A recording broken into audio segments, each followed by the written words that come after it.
Whoa! You say woo, I say whoa. Oh my God. If I had as much talent as this guy has in his little finger, I could actually be somebody. I mean, it just blows me away that people can play so music good. like this. Just puts me in a good place. It really does. It really does. All right, let's get on with this. Welcome back to Geoholics, episode 237. 237, believe it or not. 237, creeping closer to 250. Oh, I know. We're going to have to do something wild and crazy for that. Yes, we will, because we're wild and crazy guys. What is going on here? A couple updates real quick. As the calendar year is winding down. It is.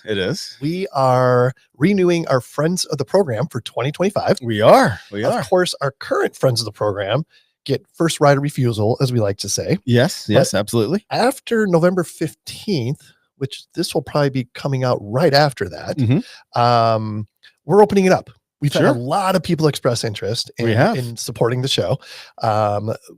We've got so many really cool things going on. So if you're questioning the return on investment, don't question it. Right. It's not even worth your time. Yeah. It's especially something like you should do. The calendar of events next year is going to be wild. We're going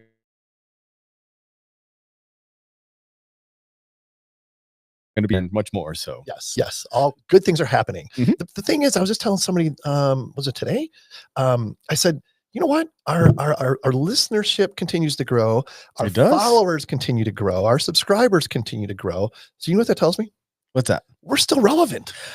I think so. After 5 years, we are still relevant. And people still like us. What helps is we just keep doing it. I know. We're consistent. We are consistent. And that's one of the things they say about a good podcast. You got to be consistent. And you know what? We're just going to keep doing this. Not bad for a couple idiots.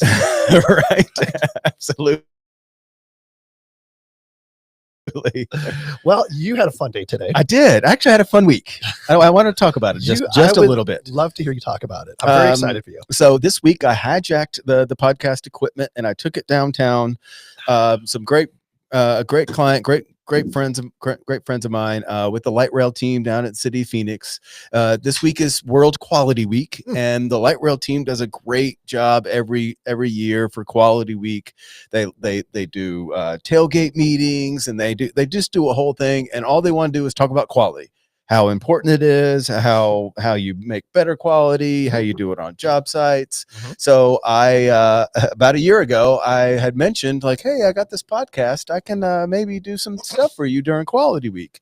Thinking nothing of it. And then, sure enough, 2 months ago, they're like, hey, remember you mentioning that thing about, well, we want you to do something each day. And we got you lined up if you're up for it. And I said, okay, sure. Yeah. So I took all the equipment downtown. On Monday, we had a couple guests talking about quality. Tuesday, we had a remote guest, amazing lady from, she was actually in El Salvador, but she's a Phoenix person, PE, MBA, all the things that make you doubt your career. Yeah. And then yesterday, we had about 3 guests on, did a panel discussion. Then today, they had their banquet.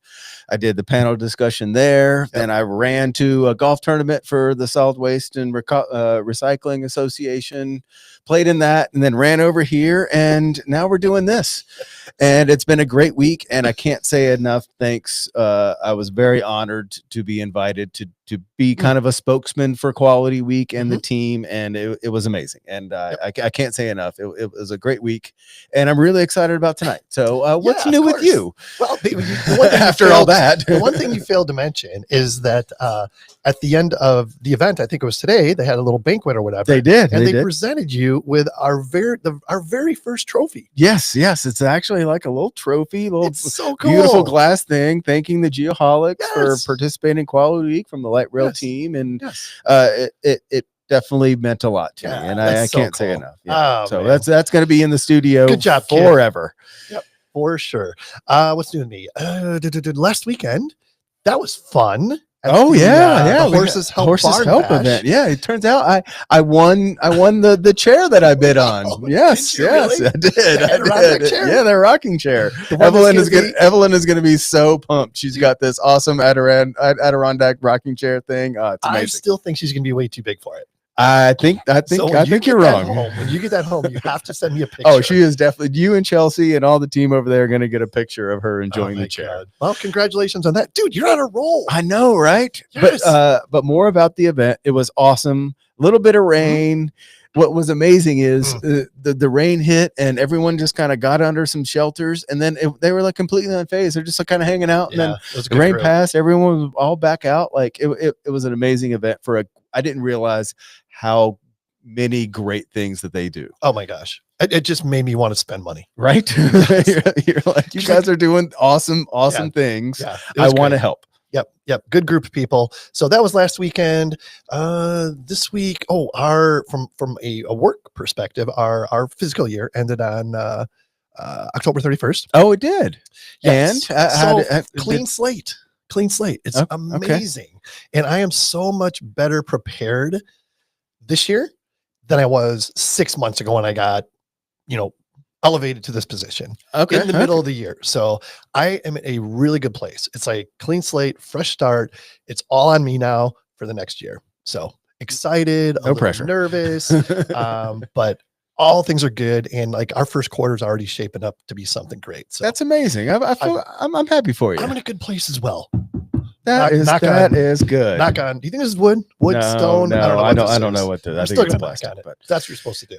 All right, let's move on. NLC Prep Song of the Week. To find out more about NLC Prep, go to nlcprep.com. NLC Prep is for those dedicated to passing their land surveying exams on the very first try. And if you haven't already, make sure you listen to the Tony Nettleman episode. That'll be coming out. I think that's the next one that'll happen. Before this one. It was really, really good. Yeah. Amazing guy. Yeah. Yep. Awesome guy. Okay. What do you got, Sean?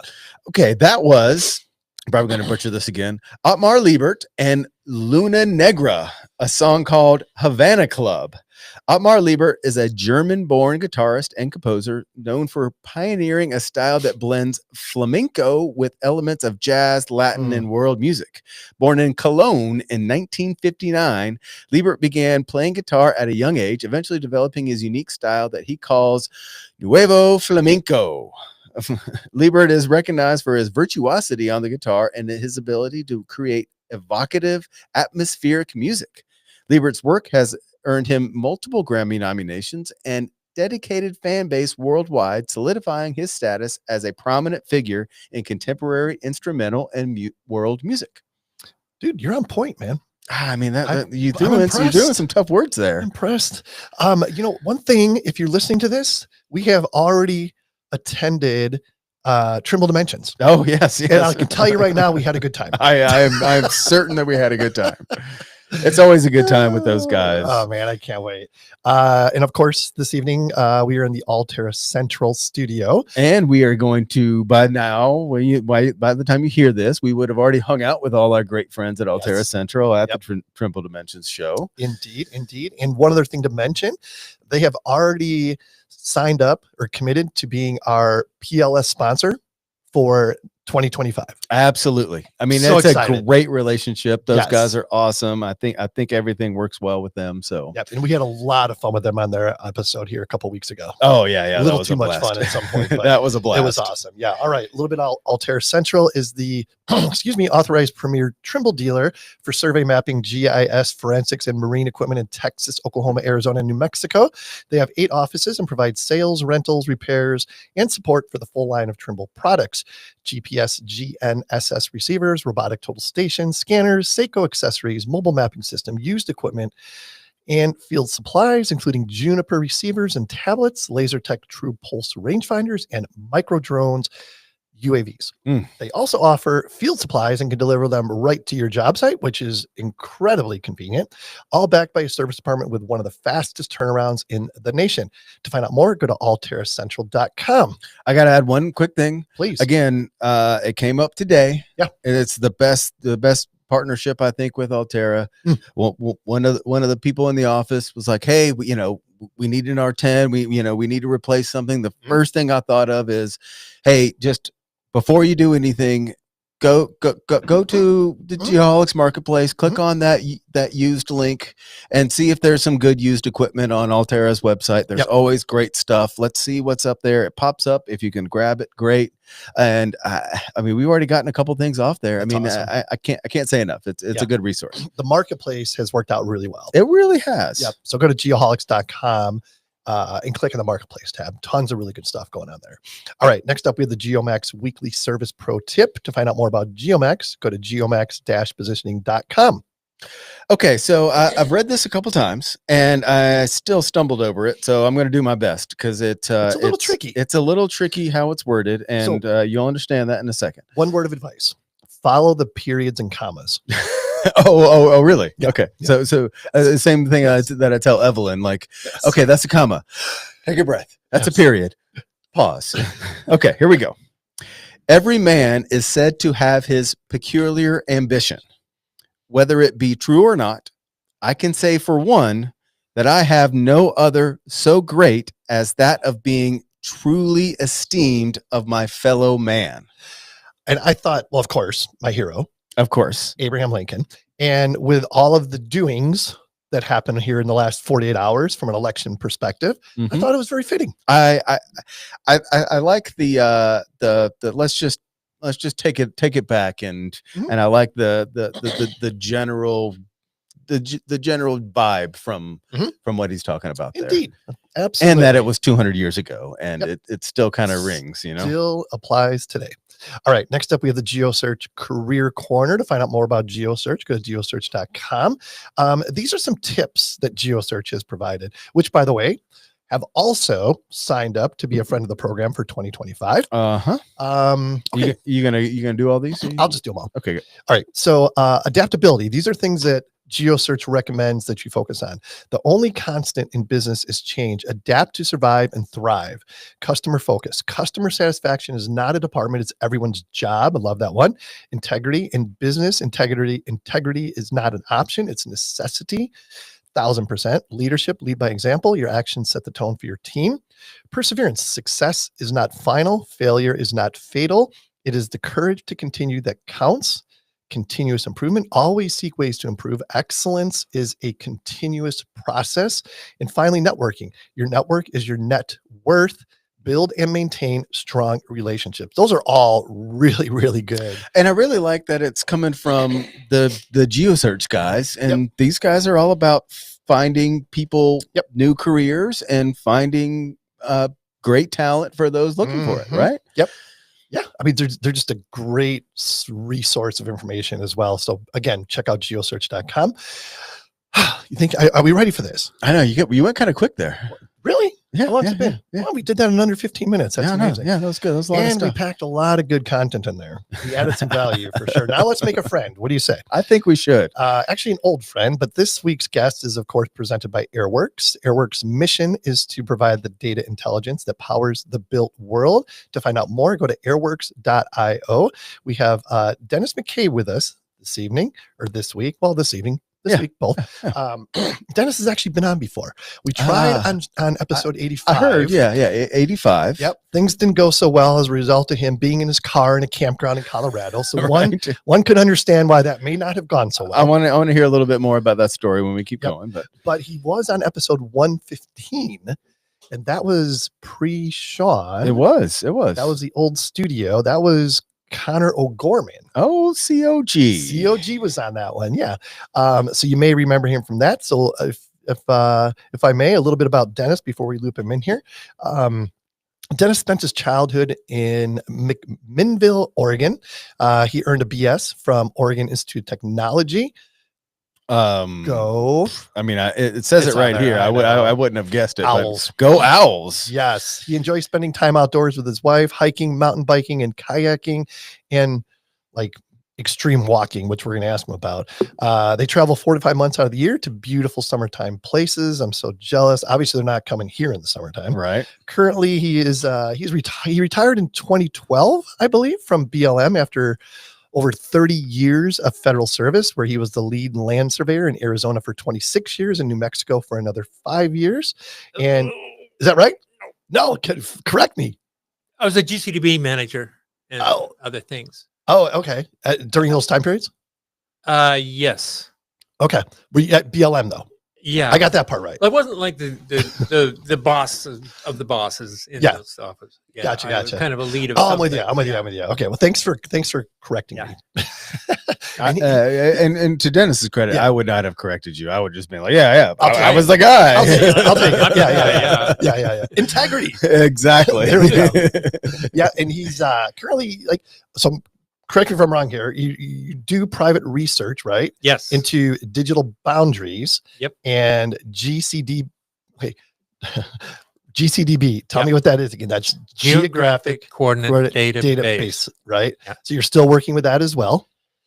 Yeah, a little bit for money, but yeah. Right.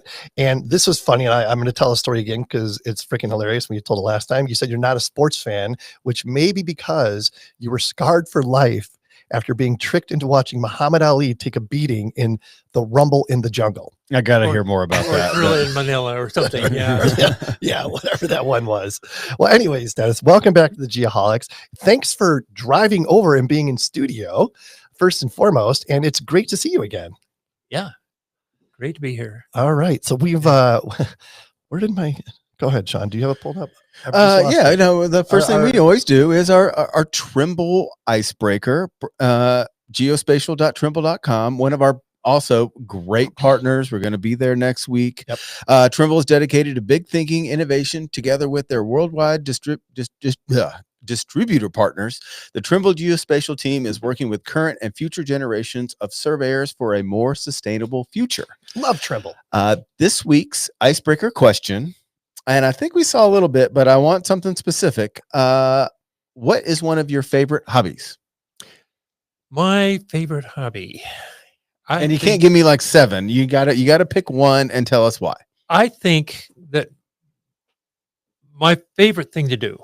Yeah. Okay. That's fair. To walk on pilgrimage trails in Europe. Okay.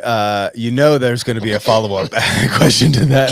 First off, what is a pilgrimage trail in Europe? I mean, I know where Europe is, but there's a cathedral in northern Spain that people have been visiting for hundreds of years. And people have traveled all over from Europe to that cathedral. Okay. And those things still go on. And is that the one where there was a movie where there was like a 100-mile, or there's like a walk where you go from one place and you end up in that cathedral? Is that right? Yeah, that's the same one. That's the same one. Yeah. And do you have to start at a certain spot, or you just kind of hop on wherever and then just jump on the trail? Yeah, hop on wherever you want. And there's quite a network of trails. And I did one in southern Spain about 12 years ago, and last November, this time I was walking on the north coast of Spain. Really? Yep. So I got to ask, why? And not to say that in a way that it doesn't sound amazing, but why is that your favorite thing to do? I think it's beautiful, and I love being able to stay at these places that have been putting up pilgrims for years, and just the camaraderie, the people you meet. It's a thing of its own. Really? I really enjoy it. And you don't have to pack your tent or your kitchen gear, stuff like that. So you get to carry a light pack, and that helps, on the knees, and helps make the walk more pleasant. So that's a big part of it. Yeah. And the thing that Dennis hasn't shared quite yet is how far he took this trail last year about this time. Well, last year I would say 370 miles. Sorry, and then I just won't spit up a little bit. That's insane. On foot, yeah. And how long did that take you to do? Took there was some rest spots, so it took me about a month. Isn't that amazing? And every night just staying somewhere differently. I know. You that don't just have sounds plans. so cool. Such a great adventure. I mean, like my biggest adventure was, we went to a place, we didn't know where our hotel was. We were just going to book one on our phones a few hours before we needed to go. And this is like so much beyond that, right? First world problems, right? We got to ask, what's your favorite hobby? Oh, curling. Outside of podcasting, of course, but curling has just been so rewarding. to me in so many different ways. I mean, we have a couple of seconds. Why? Oh my gosh, just the friendships I've made, the camaraderie, the ability to travel and just meet new people. It's like it's just like a small fraternity of these freaking weirdos that like the sport of curling. And it's just like this band of gypsies that travel around and curl in different parts of the country, and you can curl all over the world. Once you learn the basic skill, you can do it anywhere. Yeah, that's cool. It's amazing. That's cool. And it's great exercise. It's great for the mind. It's great physically, and there's always beer in the end. Oh, yeah. So it checks all the boxes for you. Every box, basically. Nice. Every box. What about you, man? Oh, mine is golf. Golf, for sure. It's just that place that regardless whether it's a scramble with people I don't know and I'm networking, or it's my good buddies that I get to play with, or like last weekend played with some my country club opened back up again and played with some people that I hadn't met before, and just got into a team thing. Like, it just seems like whether I'm playing well or playing bad, I kind of escape in there a little bit, and that little 4-hour window is like meditation for me. Like, I get done and I realize that I didn't think about a lot of other things, and I only thought about this. And I think that's what meditation is. I agree. 4 hours of meditation, that's intense. Yeah, that's pretty awesome. And good for you. And there's somebody that brings you beer. Brings you beer. Again, checks all the boxes. Checks all the boxes. Right. All right, Dennis. So this is the GCDB thing. I know we talked about it last time you were on, but just kind of give our listeners a clear picture as to what that is exactly. Okay, the GCDB was a project that the BLM did to collect the lats and longs of all of their monuments, plus all the survey points that you would create by section subdivision, down to the 40-acre parcel level. Wow. Or even if it has been subdivided more than that, to collect that. But then all these federal boundaries like mineral surveys, grants, all that stuff is whatever the government has, BLM keeps records for. We developed a digital picture of all that using the coordinates. Yep. And can this be overlaid like on Google Earth or something like that? Yeah, it's been done. Yeah. That'd be huge. That'd be what a tool that would be. Yeah. A big part of that, which is the parcel boundaries that were generated out of that, are now able to be streamed from the web right now. So if you are on a GIS package and connected to the internet, you can just point to that website and get it. Gotcha. We were talking about before you got here, Sean, we were talking about like how amazing Google Earth is and what an incredible tool it is. And it keeps advancing to being able to do more and more. I just saw recently there was an update that created like this 3D thing or something. I mean, it's unbelievable. But I do want to give a plug to EarthPoint. Have you heard of EarthPoint by chance? It's a plugin for Google Earth, and it shows you like all, again, plus or minus the section lines and the quarter section lines and that type of thing. It's just a really good tool. So if anybody out there doesn't know about EarthPoint, check that out as well. They're actually going to be one of our strategic partners next year. Oh, nice. Yeah, it's cool. Don't tell anybody. Oh, it's a secret. Yeah.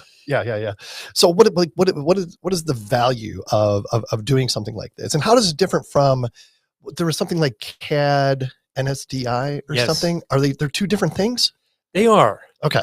They are. The parcel coverage that I talked about that you can get to right now is the CAD NSDI. Okay. It has no survey measurement data in it. So you're just really seeing what the assessors and general public would like out of that. But we have collected the bearings and distances of all the surveys that we had on hand and used that to generate the coordinates through least squares adjustment.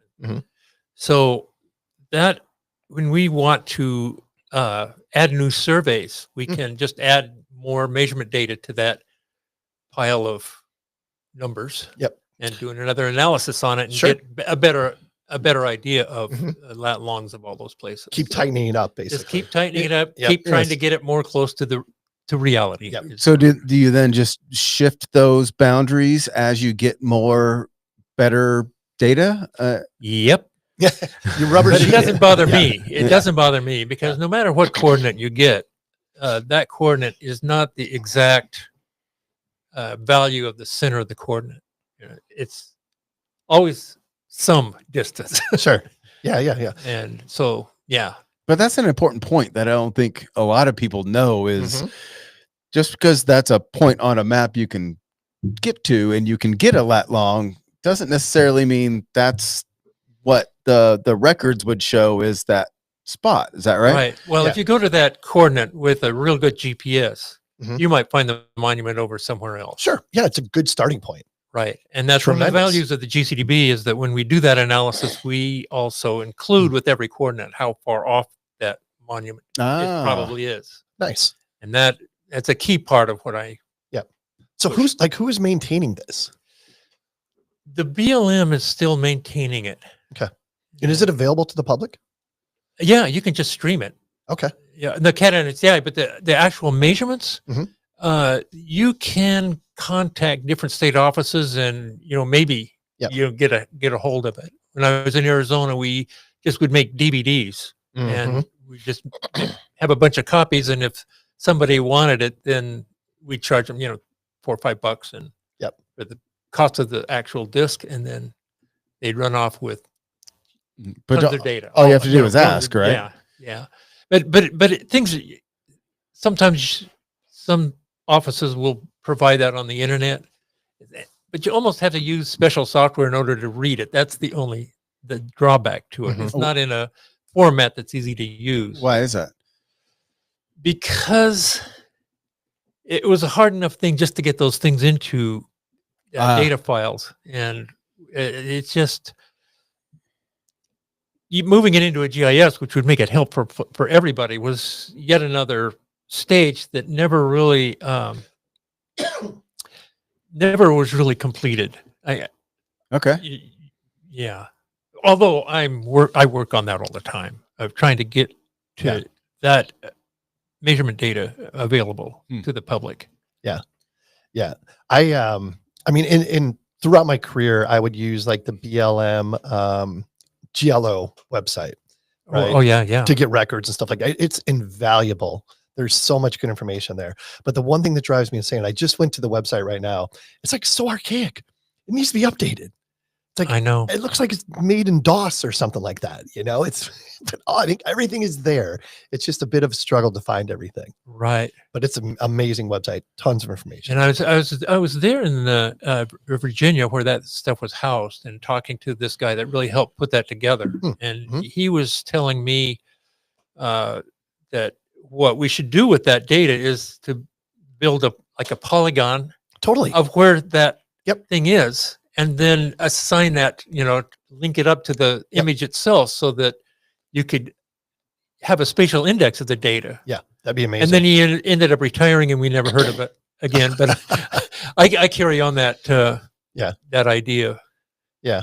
So, I mean, there's certain acronyms that I want to make sure we clarify. And for example, National Spatial Data Infrastructure. Right. What exactly is that?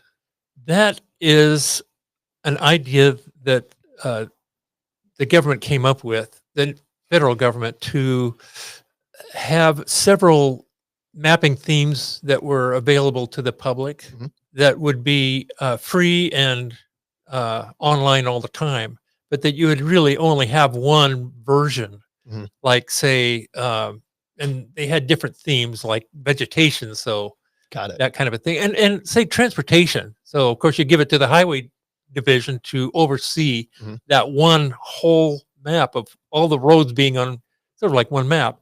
And another theme, there were 7 themes, but one of them that I, of course, was involved in was the cadastral theme. Okay. And that theme was one where the idea was that you would build one like nationwide map. It'd be like a nationwide, like assessor map, except that it has a lot more functions, just assessor data. And that is what became the CAD-NSDI. So CAD-NSDI is short for the cadastral theme of the National Spatial Data Infrastructure. Yep. And FGDC, the Federal Geographic Data Committee, is overseeing all that spatial data infrastructure.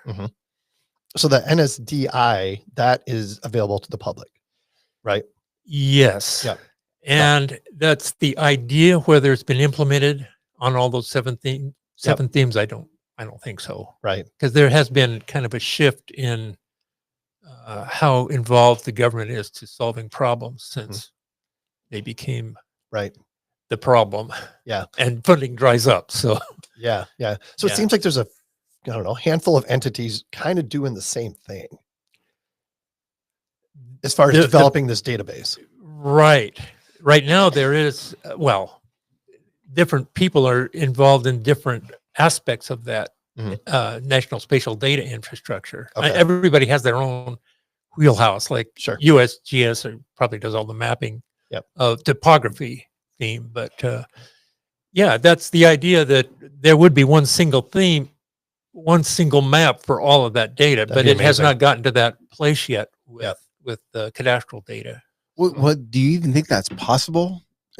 Would the amount of data that would go into that one central map be too much, or is there a reason why it's kind of split out like that? Or it's split out because people haven't come together. But the idea is that every, say, agency that oversees land, like counties or BLM or something, would actually publish the data of whatever they're controlling, whatever they're managing. Sure. So, like if you're a county, you would only put that stuff up on the internet, and it would be the point of some, anybody who wants to build a website to be a portal could just start pointing to all of that, all of those themes, and just stitch them all together so that the user would never see that data came from different sources. Yeah, how the sausage is made, so to speak. And I would even think like, Google Earth is probably like that. It's, I know they've got some pretty big servers, but I mean, they could really have different servers serving up that data. And then when you go into their software, it probably just points you to those parts of those servers. So, and it doesn't seem like you would need some big monstrosity like Google or that could have servers big enough, because we're talking about massive amounts of data, right? I never really look at it as being that much. I mean, the GCDB for all the Western states and a few states in the Eastern state office, I had on my computer. Oh, really? On my laptop, yeah. Yeah, so it's not that much. But when you start adding, it's really only the government stuff. But if you start adding all the private land holdings, this private property, it's going to be bigger. Yeah, but I don't think it's that much. It's not that much data. Yeah. Interesting. Okay. Yeah, I'm curious. Do you know? Is anybody like partnering with Esri on any of this? Because it seems like that would be like a perfect marriage there. Yes, the BLM has Esri as their software vendor. Okay. And I was interested in coming up with a solution that's vendor neutral. So I keep pushing on that. I worked with Esri for about 10 years trying to get a big system together, working with their consulting group. And I was dealing with the field and office part of, and GCDB part of surveying that the BLM was doing, or, trying to build it for a nation, trying to design it to be a national application for everybody. What a massive undertaking. There was more of it that I wasn't involved in, which was who owns what land and the whole history of land transactions and everything, and that whole pile of data and all these different kind of aspects that the BLM is involved in. And it just got so, it was like top heavy. And even though we had our act together in the survey world, to get some really good software, and it was really looking good, but somehow that project just fell flat on its face, and fingers got pointing in all the different directions. But that just didn't happen. And now they're trying to resurrect something, but it isn't the same kind of a thing as a massive project. But yeah. I mean, it's like people probably don't even think about this, but how lucky we are to have the cadastre that we have, right? Because there's so many other countries that don't have that. And that's like the foundation, the building block for everything. Right. Right. Yeah. I'm a big proponent. Yeah, of course. Yeah. Is that because we're younger as a country compared to most others? I think it is. Yeah. I think Thomas Jefferson was in charge of figuring something out on that, and he came up with he'd seen this idea of townships and sections and decided, hey, let's just get it surveyed before we pass title on it. Yeah. And build this whole grid across the nation, and then that's the structure within which everything gets tied to. And of course everything is tied to it. Right. Because like we've had people on before talking about like creating cadasters for underdeveloped countries that don't have such a thing. Right. Right. But what a massive undertaking it is. I mean, if you could get something like that established, it establishes ownership, and then there's a tax base, and then there's like so much that is built off the cadaster. Yeah. It really helps. Yeah. An economy. Yes, just exactly. to have real trustable boundaries and not thinking that somebody's just going to roll through there and take it away. Yeah. Right. It's something we don't appreciate enough, I think. And that's well said. Like we've had a couple guests on that even blows my mind I forget how critical that is of just the fundamental concept of that this point is this point, and it's no one else gets to move it. It exists, and that's one of those like hard facts that you can't change, right? Yep. And it's what all of this stuff is based on. Yep. Oh yeah. Yep. Sean, I would think what you just said is correct, but there are surveyors out there that find that point and still set a point 3/10 away because they think theirs is more accurate. Well, yeah, it happens. But it's the point of beginning. Like what is true, whatever. Yeah. I mean, if everything is based on that one point, then what you say it is can't be right because it's what that one is. Capiche? God, I love this business. It's enough to drive you crazy, right? Right. Oh my gosh. So talk about, look at my notes here. I had a couple things highlighted that I want to make sure we talked about. Going back to what a massive undertaking this is, I think last time we talked, there's like, I don't know, nationwide 3,000 counties. Is that about accurate? Yep. And obviously 50 states, and there's just so much to try to bring together in this database. Like how close are we to having something like that, do you think? Not close. Not close. Because we don't have any standards for how to share this data. Yep. And so any software that's written has to be written to the data that you have. And if you have 3,000 different standards, then you've got 3 different softwares you have to write. Yeah. Well, what standards do most? I mean, I'm assuming there's a standard that each county adheres to, right? Like, are they all picking one off of a list, or how does each county do it? And then is there a way to? Are they all picking the same standard? I mean, obviously they're not picking the same standard, but they're not. It's like the saying goes: standards are great, and everybody wants their own, right? So. We'll talk a little bit about what are the difference between those standards that are preventing this from happening. Well, standards are built to accomplish whatever it is you want to get out of that data, whatever you're using it for, and different counties will want see it differently, and whatever they come up with the standard is really an artifact of something that might have happened before.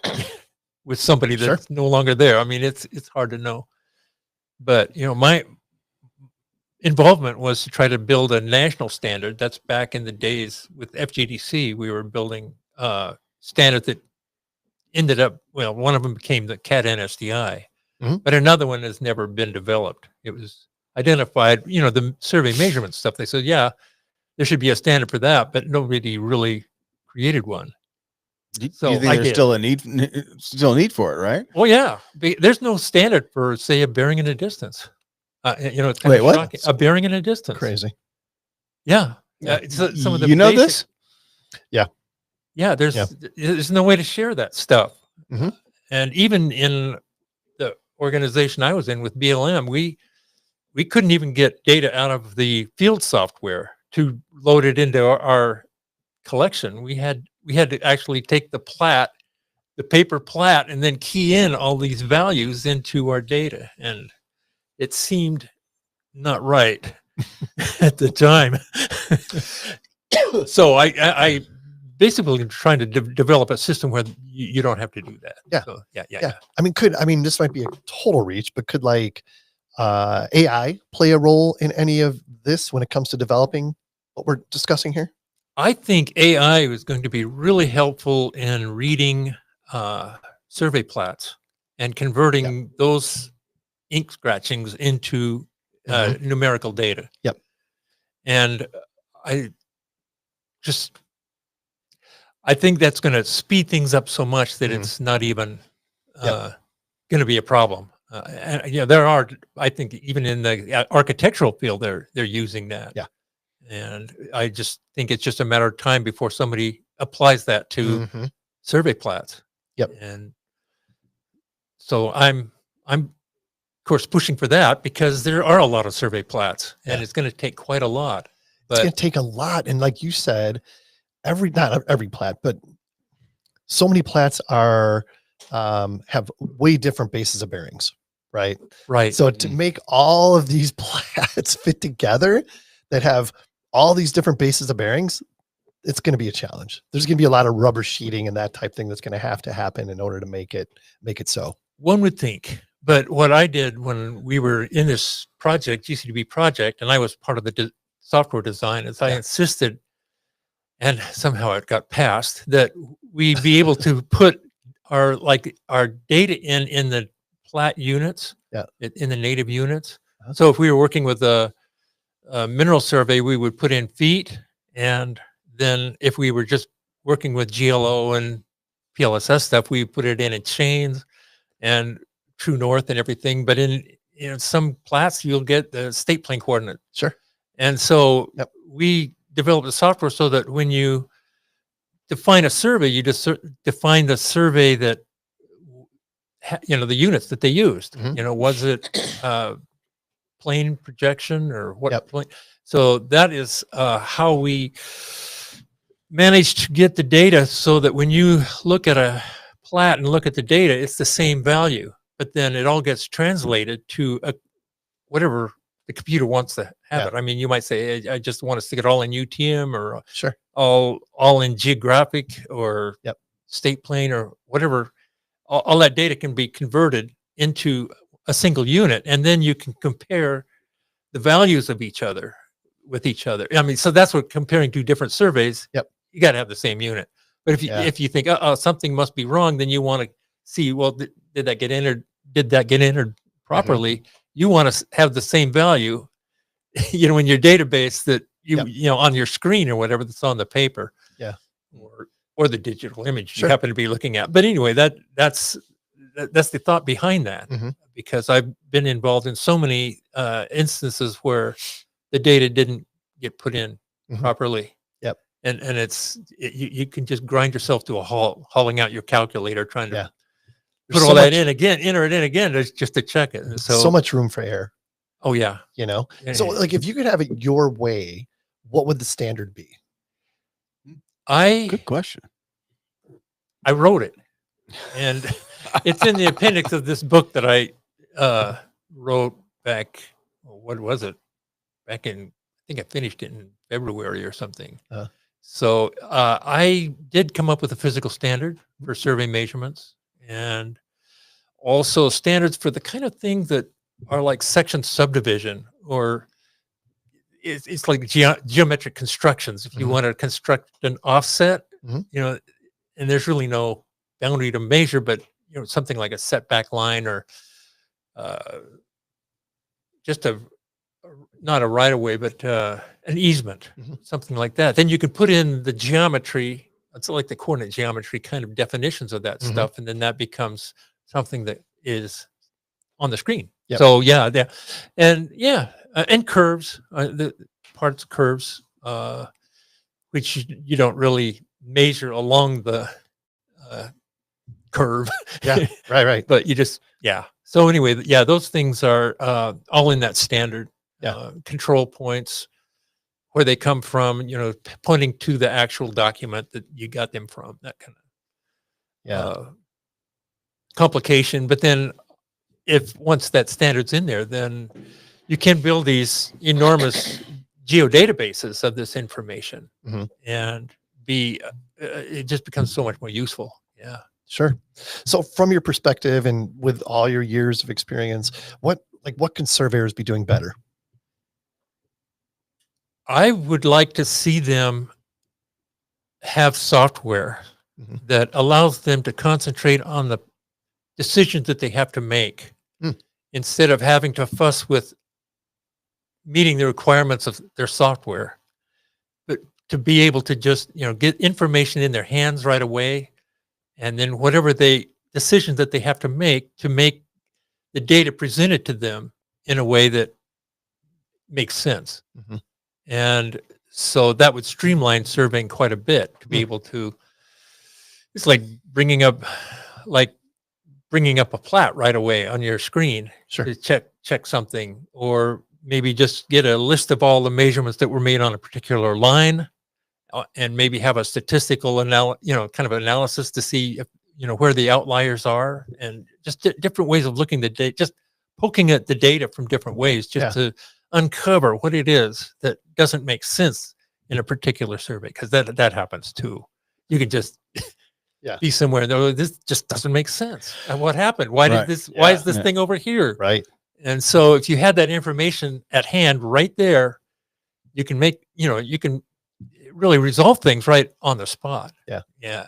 Or if you make a mistake, you might have been the person that you're just like, oh my gosh, I hope the boss didn't see this. And so you can really, oh my gosh, make another measurement, or, think things through a little bit more clearly. And also to have it in a form that you can pull all the evidence together that you've collected, and just, send it to your boss, and his software just is the same thing, okay, I'll just take a look and make a decision. Good.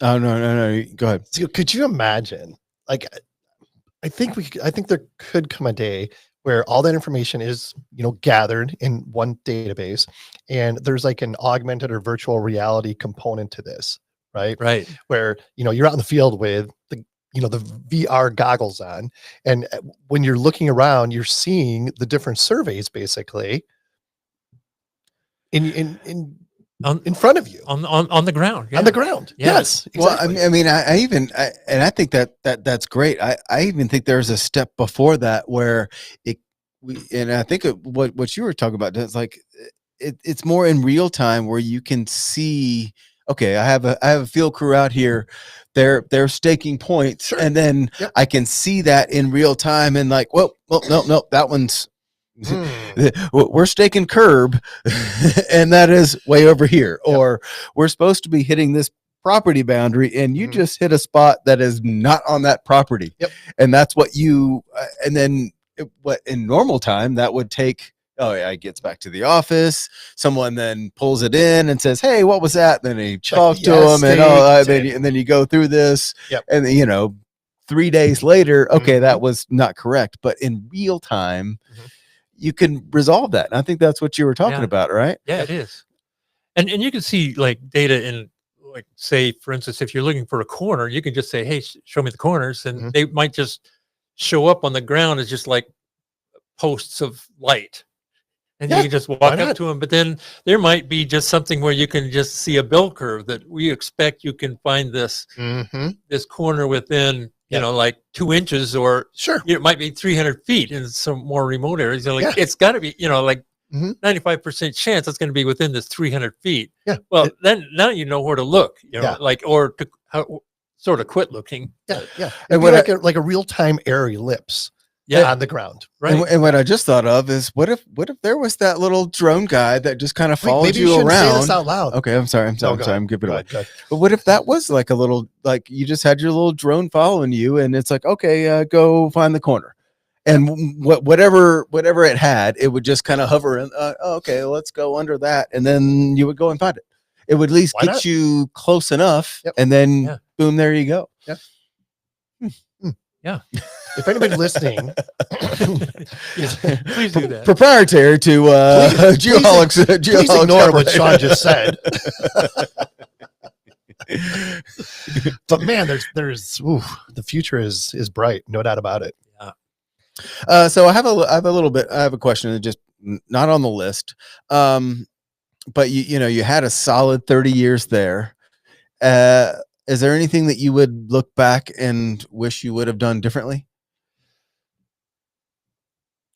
Small things, but nothing to mention. I'm really pleased with what I did, and I don't think I'm going there at all. But what about what? Was there any little thing along the way that you wish you would have dove into more at the time, and would have helped later? That's a tough one, because I really think I really put myself into a good place. I thought I had a really good sense of what I had to learn. I can't think of anything that I learned that I wasn't really that helpful for me. But I wish there would have just been more funding, and it wasn't my job to do that. It was just But what if you would have had that funding? What could you have done? Maybe? I would have continued building that standard and creating a system where private, surveyors would be able to just use that information as they're in the field, and then move that information through the process, and then have it published back up to the internet, to the public, without tears. Yeah, like an open source of information, absolutely. Right? Open data. Yeah, because it doesn't make sense to me. It's like, even like, here in Arizona, we're very, very spoiled in Arizona. That, like GDAX, that type thing. Right. And it amazes me how many times I see surveyors in the middle of the intersection surveying the same point that has been surveyed 500 times before. Why do we have to survey it again?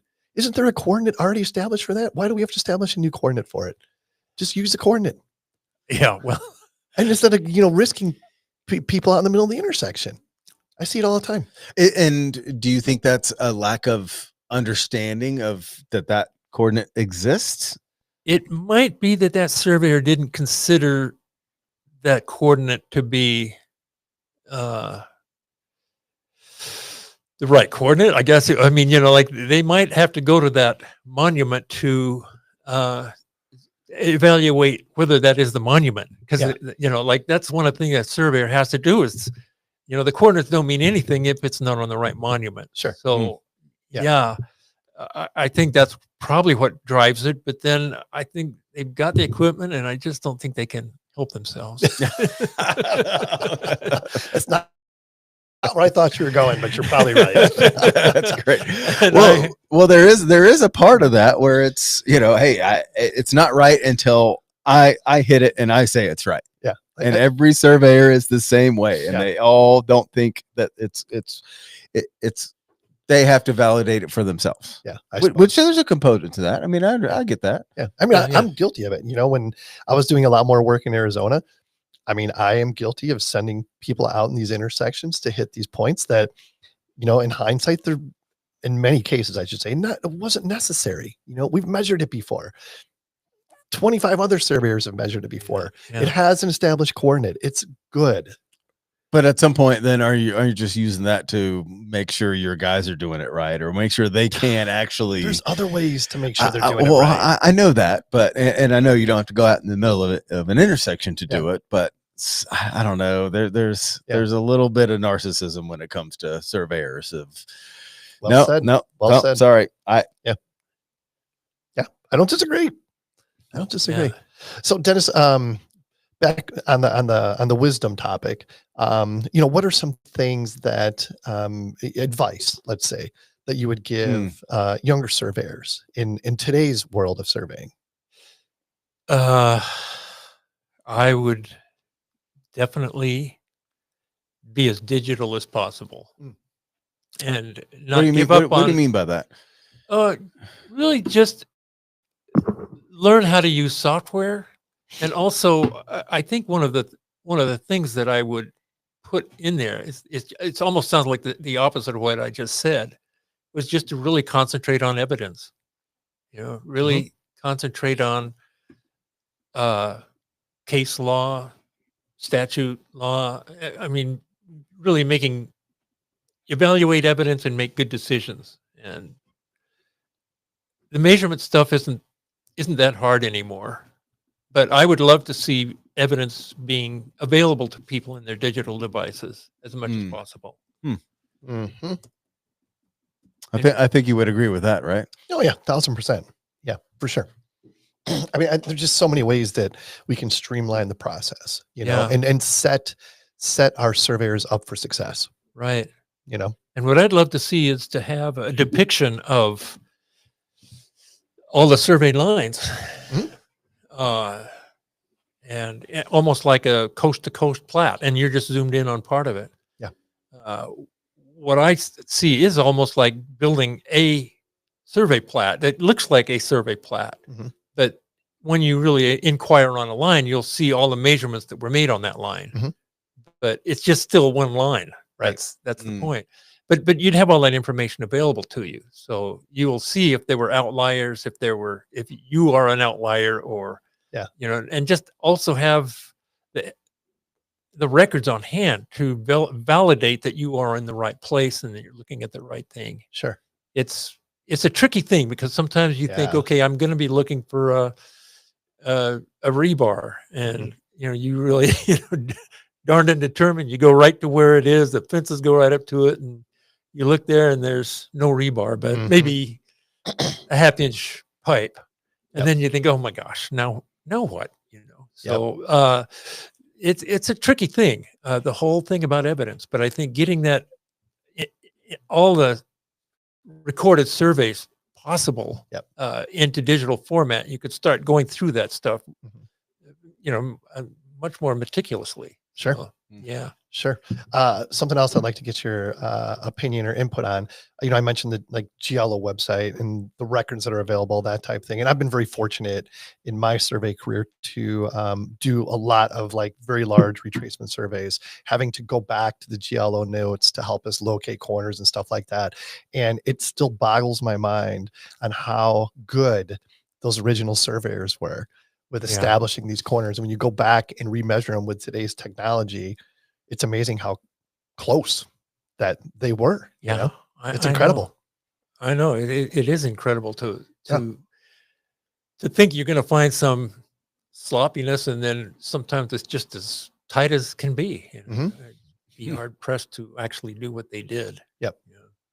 But and I got to ask about the technology, and you mentioned AI and how that can be used, and you did say the words that I've never heard before, but the measurement part is easy now, but we talk a lot about hardware and software. I'm curious what your take is on where do you see the future in surveying and maybe in the software, and where do you think this is going? Well, what I'm trying to push is to get these survey measurements in geodatabase tables. And it's just so much more useful when they're that, because you can make a map out of it and you can publish that map. And so any surveyor could go to a website that's so designed and then just window in a little area, draw a little something of here's where my job is, and all the data from that goes right into their laptop as a database. And then as they survey, it's like if they put their GPS on a monument and get a reading, then the software says, well, it looks like you're pretty close to this monument. Is it the monument or isn't it? Yeah. And then you say, yes, that's it. And then all of a sudden that whole network gets readjusted and refined. So that happens automatically, quote unquote, right, instead of having to do it in the field on the fly. Right. So then every time you do that, then your network gets readjusted and readjusted. And by the time you've done it all and set all the points you need to set, then the plat can be derived from that. And then the whatever notes or documentation can be generated from that same information, because as you mention, okay, describe a monument. I mean, you could write it down or speak it or almost think it these days. Yep. It's gonna go into watch what you think. It just goes into this database, and it's all organized because it knows where it's all gonna go. Yeah. And so it's just to take all the fussy work out of the surveyor's hands. Again, and I think about geodatabases. I've been thinking about this lately, about how it's been real hard for some surveyors to think about GISs and geodatabases, but it's not something to worry about so much. I mean, when you're actually say you're shopping online for something and it says, hey, we've got 12 items left, and you buy one, you've just interacted with the database. See, yep. That's what data visualization is. And if you are by the way, I think I doubt that whole there's only one left, because I swear everything I look at, there's only a couple left, and of course I just buy it. But I agree. You really wonder when that happens. I know. Right. But that's the thought. I mean, they know what those things are. And, you're really looking at databases. And if you're actually using your nav system, or you say, go to this address, and it just routes all this stuff, those are geodatabases. You are interacting with the geodatabase, and surveying shouldn't be any harder than that. Yep. That's well said. Well, this right here is a walking geodatabase. Yeah. Right? Yeah. Right. So you're doing it all the time. So, don't let your eyes glass over when you hear surveying and geodatabase in the same sentence, because it really will revolutionize surveying, when all the sort of known data about those surveys is right in your device. And I don't think we're that far away from it, with all of how most of these, GPS and everything else is so connected. I mean, if it's connected to a cloud so you can send it right to your office, we're not a few steps away from it just being out there where everything else is. And back to my only question, how do you house all of that if there's one central location for every point or every data point of a geodata? That's got to be massive, right? Well, I don't think we're going to put it all in one spot. I mean, like I say, each county probably has their own server. And then it goes back to what you were talking about. If you establish the right standards, everyone can house all of what they need in their county or their area, and it can all talk to each other. Right. Instead of me having to go to one website for Maricopa's county assessor and then a different one if I cross the street, because now I'm in a different county. I got to go to a whole different database, basically. Right. And there might be, talked about this before. I mean, you might have the assessor database, but then you want to see the floodplain stuff, and then you want to see the transportation stuff, and it's sort of like they might have, solved that problem in this county and other counties, but there's places where that's the case. And it's probably more critical in the counties that haven't solved it, which actually need that information. Right. So that's what this CAD NSDI, I mean, the whole idea that predated CAD NSDI, the parcel theme was the multi-purpose cadastre, which was the idea in 1980, where they said we should just have one and concentrate on making that right. Because they could see, there's so much redundancy and chaos and everything. And that was 1980. That was before people even considered having their own computer. I mean, that's it wild. was just a long time ago.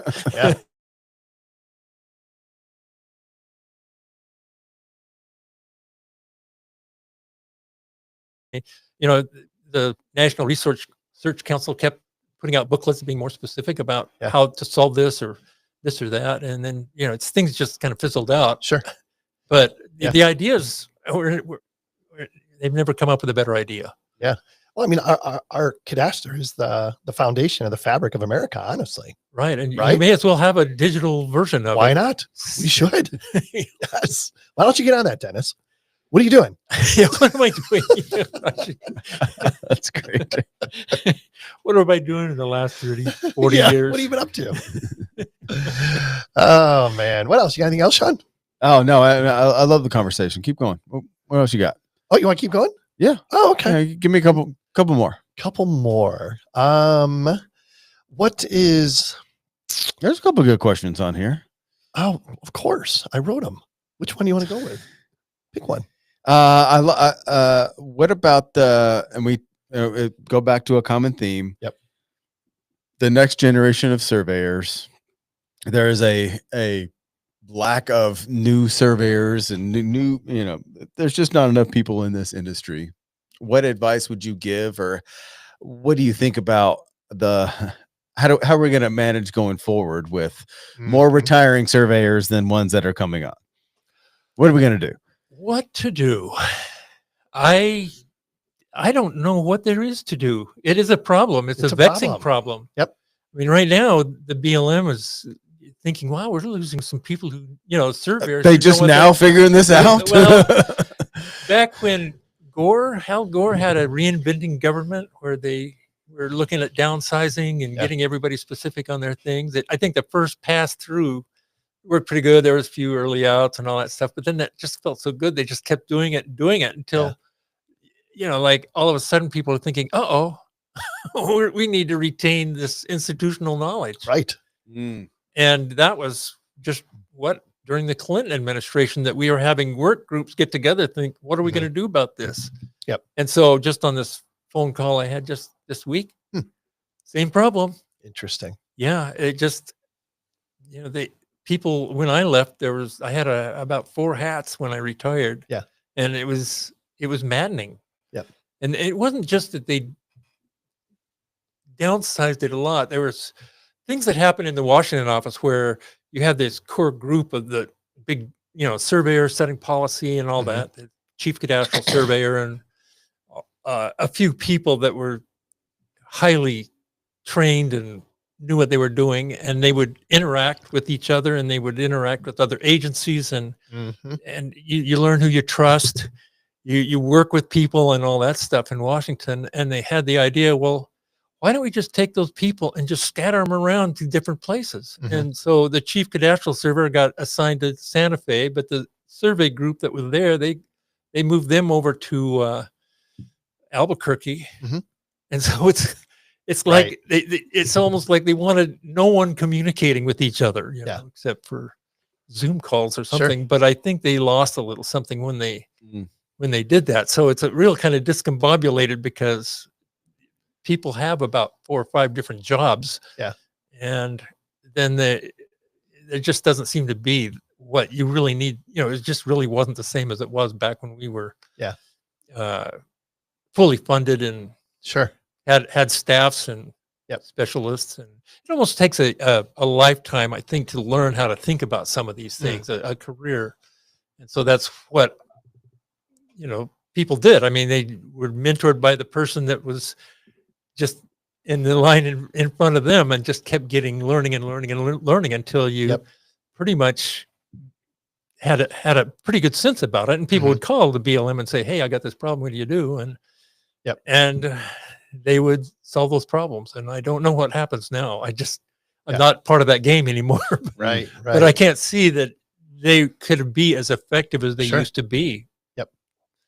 Yeah. I'd like to get your insight on this. We had this conversation with Tony Nettleman here a couple of weeks ago.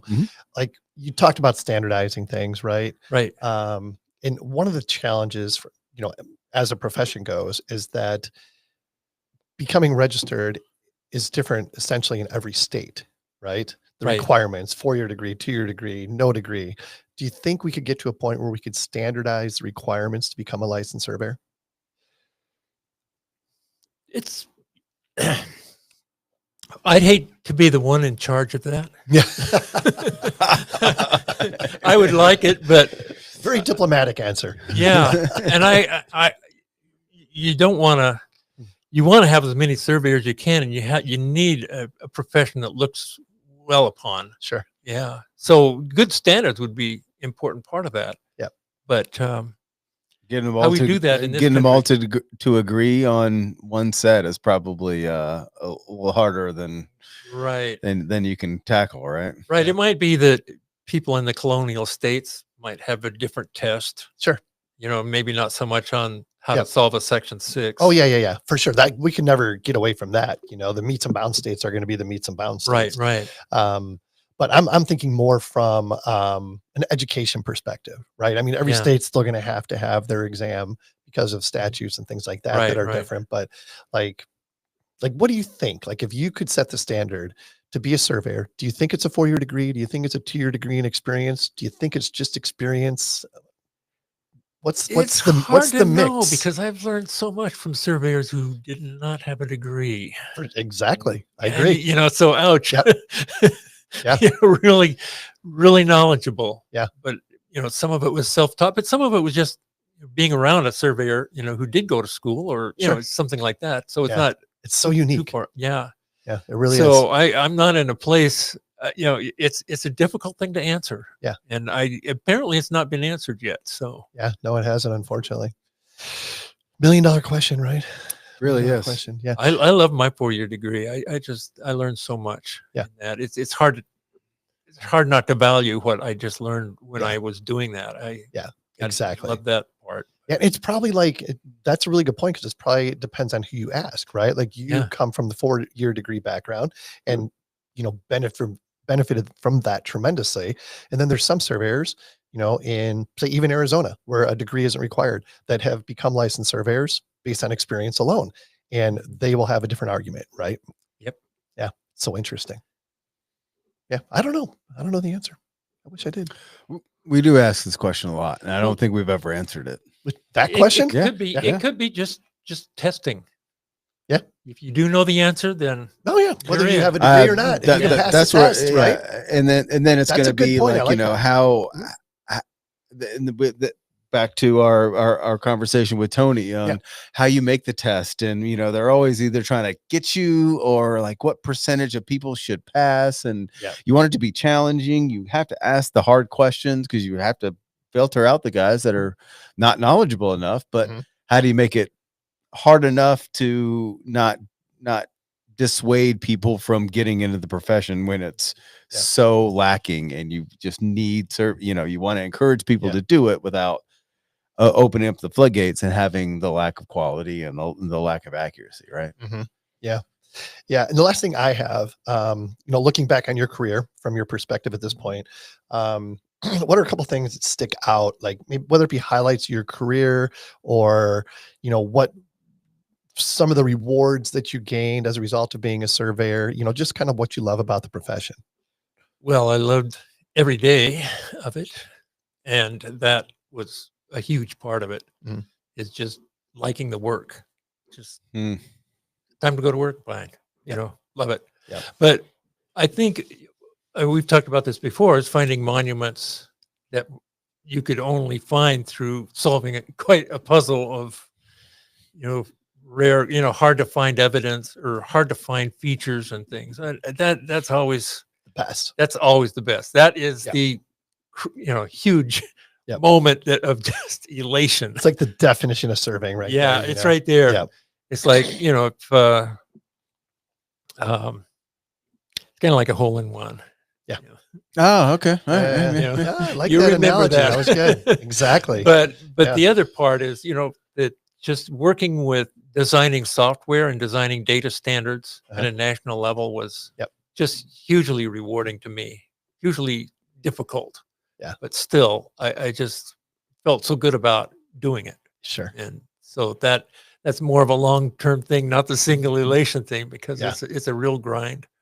But just doing that. Yeah, that's awesome. Dennis, is there anything that you want to make sure you get out to the listeners that we may have not asked you about? I don't think we talked about my book. Well, let's talk about that. Yeah, I wrote a book called The Digital Boundary Surveyor. Oh, that's right. Yeah. Yep. Talk a little bit about. I tried to get the information in that book that I just didn't want to leave.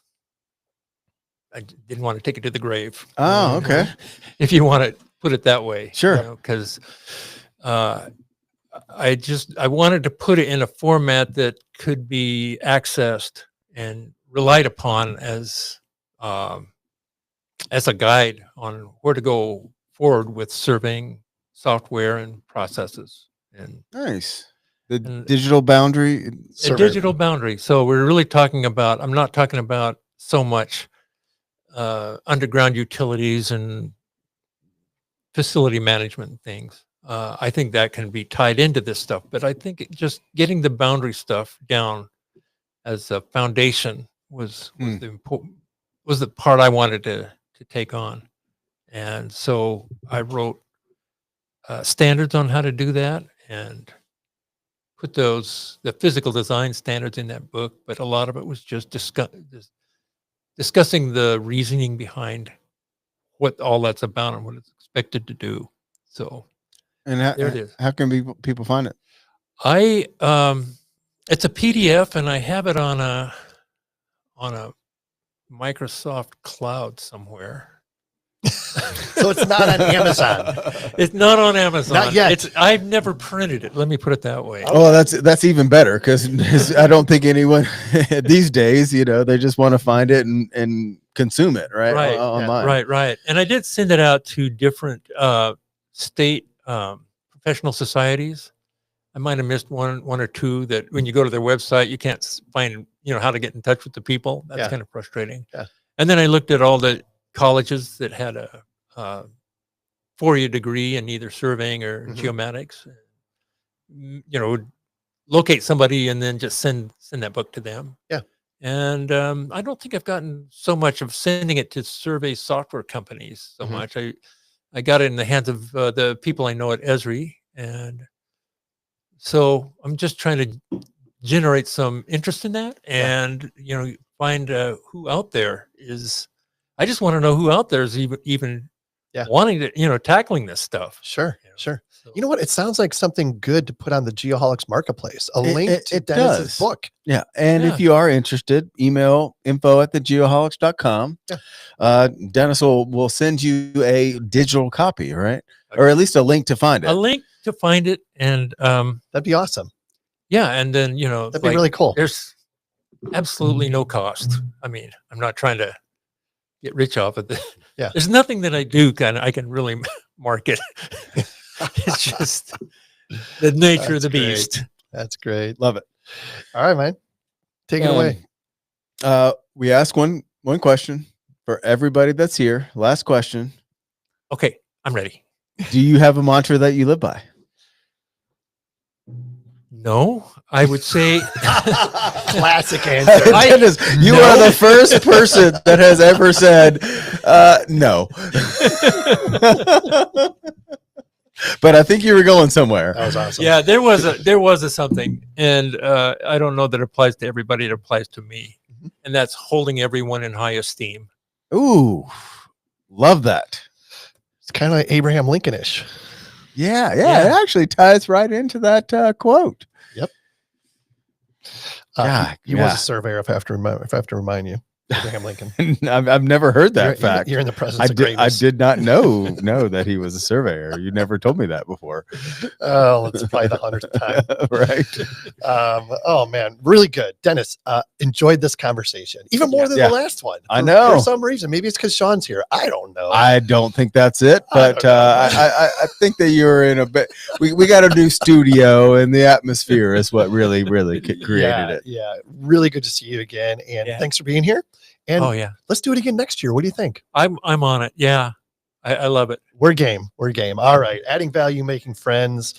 Check both those boxes as usual. If anyone would like to be a guest on a future show, shoot us an email at info@thegeoholics.com. At this point, we're scheduling into January. 2025 is what we're scheduling into. So get on the list sooner than later. Atmar Liebert and Luna Negra.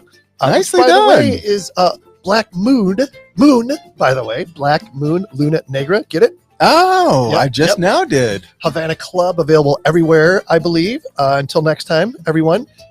Couple takeaways. Be as digital as possible. Focus on the evidence. You have to love your work. Hold everyone in high esteem. and check out Digital Boundary Surveyor. We're going to get a copy of that one way or the other. Oh, at yeah. least get a link on the website. Absolutely. Another reason to check out the marketplace. But as always, and most importantly, be safe and healthy. Woo! You're on fire, Sean. What a day you've had.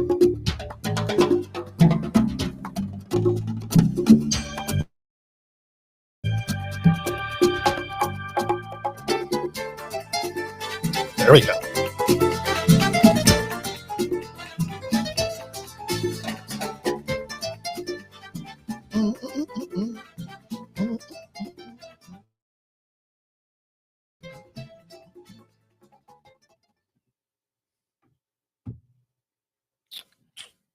Just like that. Just like that. Was that live streamed as well? Yeah. Oh, cool. Nice. Yeah, got about 5 people that watched that. Cool. That's good. Very cool. That was good stuff, Dennis. I enjoyed that conversation. Was that fun? It was fun, actually. Yes. Yeah. I enjoyed that conversation. And like I tell people all the time, it's like an hour went by like 5 minutes. Yeah. You know, Yeah. and when you're having an engaging conversation, that's the way it goes. It's like the ones where you look up and it's like 15 minutes, 20 minutes, and you're like struggling for things to talk about. It happens from time to time. But this was definitely not one of those, the conversation. I think it was it was very engaging, of course, and I think it's going to keep the listeners' attention. Most importantly, Yeah. it was really, really good. Definitely Cool. Yeah. I listened to the 150.